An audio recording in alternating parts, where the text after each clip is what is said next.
You ready? Here we go. We got a long list of speakers for you today, and they're all very good. You've seen the list if you haven't seen the list, or regardless, if you've never heard some of these individuals, they are fantastic, one of a kind. How many people have ever listened to Armed American Radio? Okay, so my first guest is legendary on the show. And if you've seen the itinerary, you know who he is. So I'm just going to ask you to help me introduce him. Can we do that? Armed American Radio listeners? If you're going to be dumb, don't be dumb in AWR Hawkins. Jump up here, and if you're going to be dumb, don't be dumb in Texas. AWR Hawkins, of course, is the award-winning writer, Second Amendment columnist for Breitbart News, and Armed American Radio's political analyst now for going on at least 10 to 12 years. AWR, you can use this or this. Take your pick.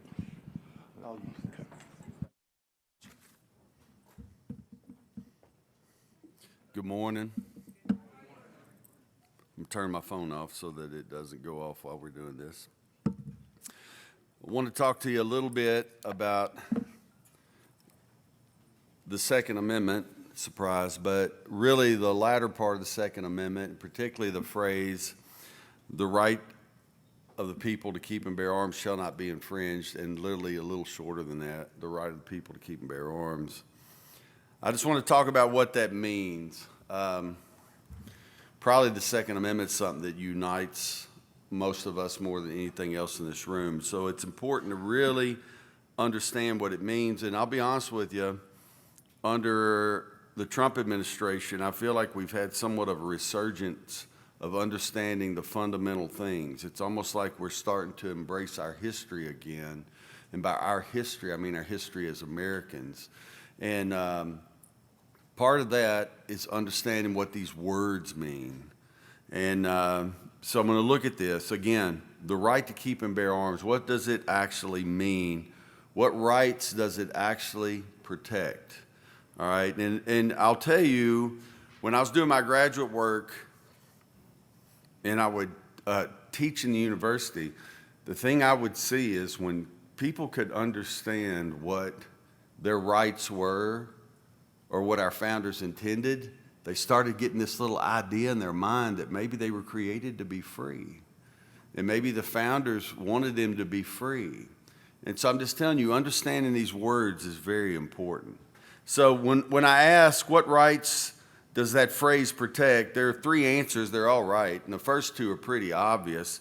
Number one, the right to keep and bear arms protects the right to keep or to possess guns. And the right to bear guns, that's the right to carry guns. All right, so I see in this phrase, I have a right to possess, I have a right to carry. All right, now this is an aside. I can't do too many asides, I'll run out of time, but this is why I oppose all gun control. Because it's hard to think of a gun control that doesn't either infringe on the right to keep or infringe on the right to carry. So already I've found reason to oppose all gun control just in what we've discussed in this early moment. Now, beyond these two obvious answers regarding what the latter portion of the Second Amendment protects, I want to call attention to a third answer. It's deeper, it's kind of overarching. It's really kind of the glue that holds all of this together. And the glue is self-defense, all right? Let's take a look at this.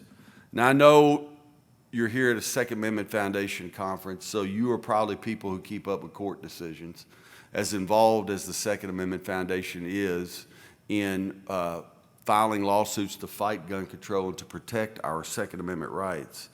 So for those of you that keep count, I want you to think about 2008 decision, District of Columbia v. Heller. In Heller, SCOTUS reaffirmed that the Second Amendment, and reaffirmed, I have to say that because the left says they didn't create anything.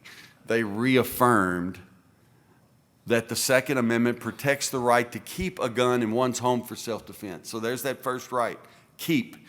Reaffirmed that we could keep a gun in our home for self-defense. 14 years later, Heller was 2008, then comes Bruin in 2022. The court reaffirmed the Second Amendment also protects the ability or the right to carry a gun outside the home for self-defense. So both of those rights reaffirmed. 2008, in the home, keep or possess. 2022, outside the home, carry. All right? So this is all reaffirmed. Now, in the majority opinion for Bruin, which Clarence Thomas wrote, he said something that's very important. Remember what I said?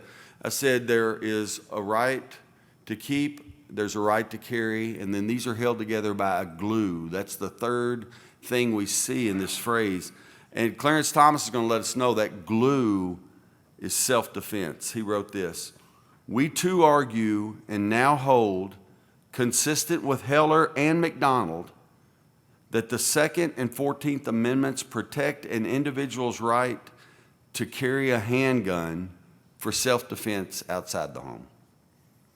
I'm going to read that again just because sometimes when you read, even though that's short, that's a lot. This is what Clarence Thomas wrote. "We too agree and now hold, consistent with Heller and McDonald, that the Second and 14th Amendments protect an individual's right to carry a handgun for self-defense outside the home." Just that one quote from Thomas, you realize why everybody went just freaking nuts when Bruin was handed down. This was a home run. This is the court not creating a right. This is the court reaffirming a right that has always been there. That you have a Second Amendment right to be armed outside your home for self-defense. That is phenomenal. All right, so the rights are clear: the right to keep, the right to carry, and equally clear but far more fundamental, the right to self-defense. All right, I call it the central component of the Second Amendment, but that's not my language originally. All right, that's the language of Samuel Alito. We'll get to that right now. When I referenced Heller and Bruin, especially when I read Thomas, you'll notice I used the phrase McDonald. Thomas was referencing a case from 2010, Supreme Court case, McDonald v. Chicago. That case was filed over Chicago's handgun ban. And Sam Alito wrote the majority opinion in McDonald, which struck down the handgun ban, thank goodness. And in writing this, he used some great language. He said this: "Self-defense is a basic right recognized by many legal systems from ancient times to the present day. In Heller, we held that individual self-defense is the central component of the Second Amendment right." Now, I'm just going to read it again because, like I say, when you're reading, that's a lot, can get jumbled. This is Justice Samuel Alito. This is the majority opinion in McDonald v. Chicago. That opinion struck down Chicago's handgun ban. Alito wrote this: "Self-defense is a basic right recognized by many legal systems from ancient times to the present day. And in Heller, we held that individual self-defense is the central component of the Second Amendment." It's the glue that holds it all together, all right? And this is important. It's important to understand that when you read that that right to keep and bear arms shall not be infringed, it's ultimately saying that right to the preservation of your life, to self-preservation, shall not be infringed.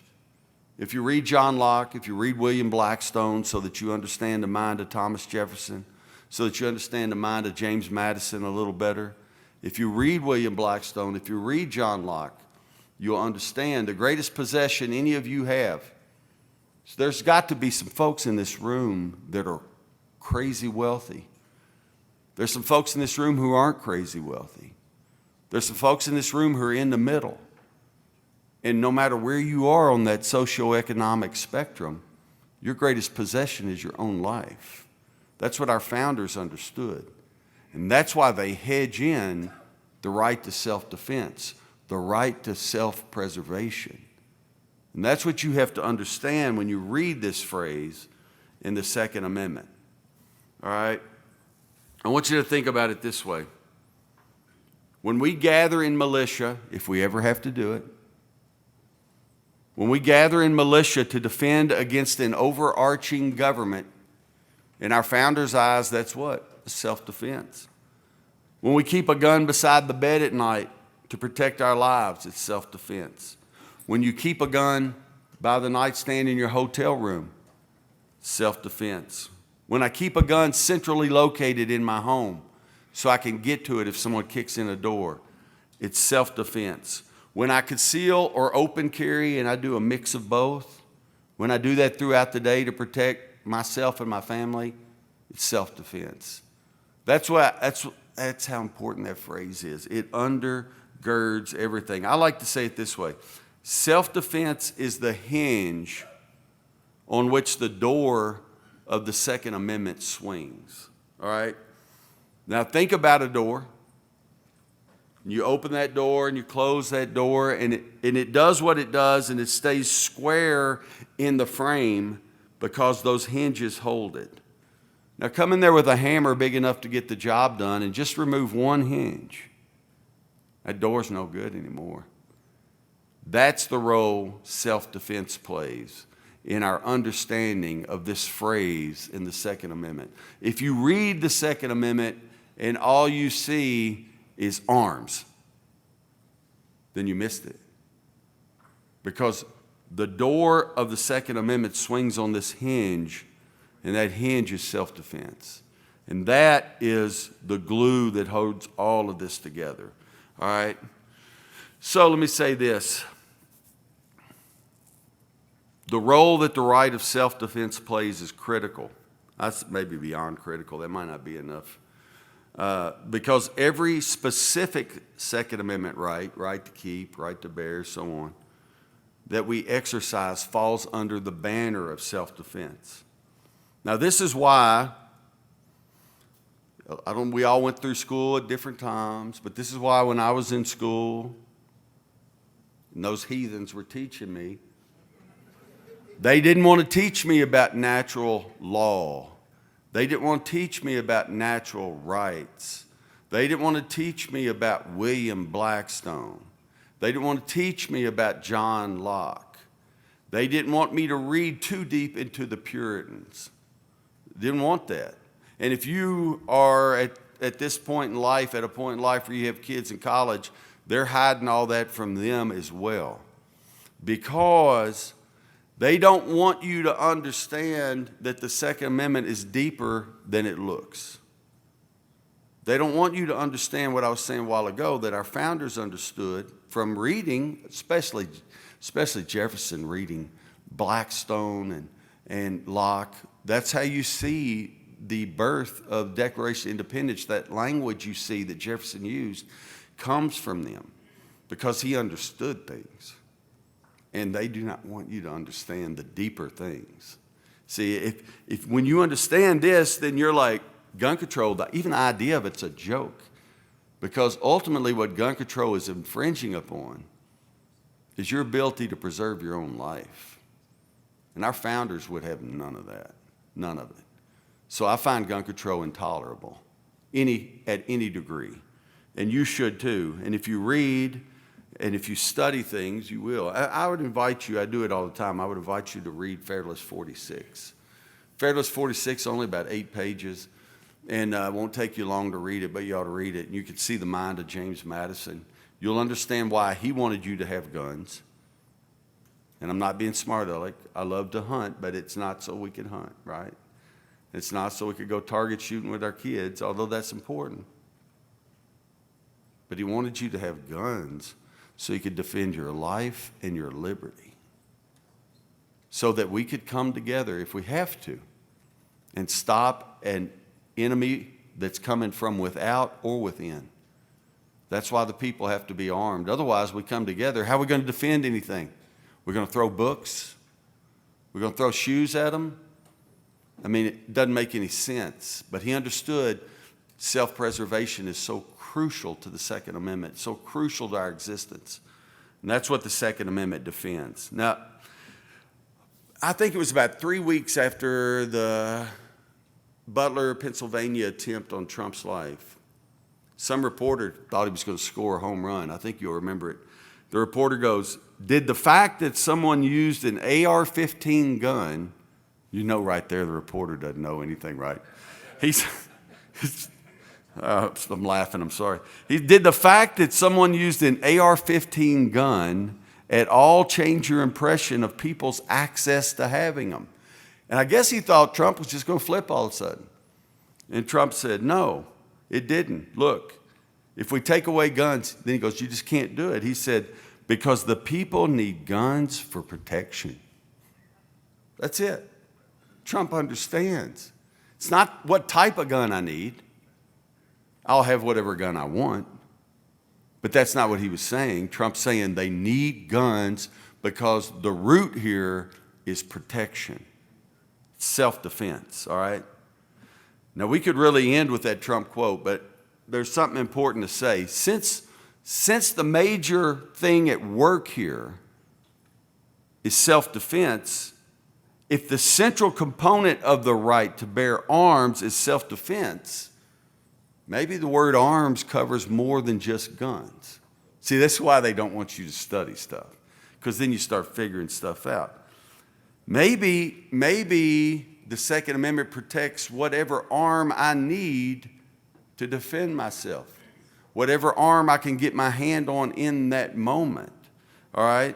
And it just so happens on August 28th, I reported the Massachusetts Supreme Court issued a decision that found that state's ban on switchblade knives violates the Second Amendment. So what I want you to understand, since self-defense is the underlying foundation, the Second Amendment protects more than just guns. It's about guns, but it's more than guns, all right? It's about being able to defend your life, whether you're in your home or out, whether you're standing or sitting, whether you're awake and the attacker comes on you in a situation where he's trying to sneak on you, or whether you're asleep. In any and all these situations, your greatest possession is your life. It always will be. And the central component of the Second Amendment is your ability to defend that life, your ability to preserve that life. Is self-defense. If you understand that, you understand the depth, a little more, the depth of the Second Amendment, all right? So thank you. AWR Hawkins.